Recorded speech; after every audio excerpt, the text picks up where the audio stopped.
Tutto fa pensare che si sia trattato di un incidente, di una drammatica fatalità.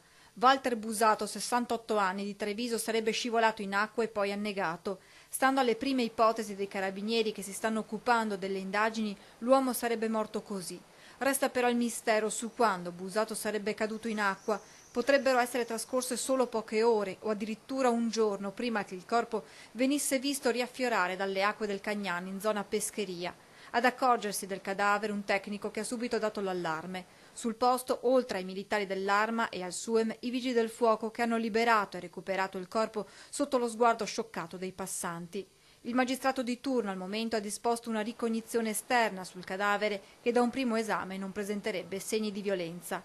Questo farebbe pensare quindi all'incidente. La prima ricostruzione porta ad ipotizzare che Busato probabilmente stesse orinando sulle rive del fiume, visto che è stato trovato con i pantaloni abbassati. Sarebbe scivolato, non riuscendo più a risalire.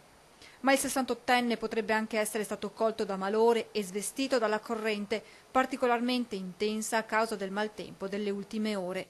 Busato era un volto noto a Treviso, molti lo conoscevano come il mago, ma l'uomo era solito girare per il centro storico con vari travestimenti, da Dante, Arlecchino o Babbo Natale.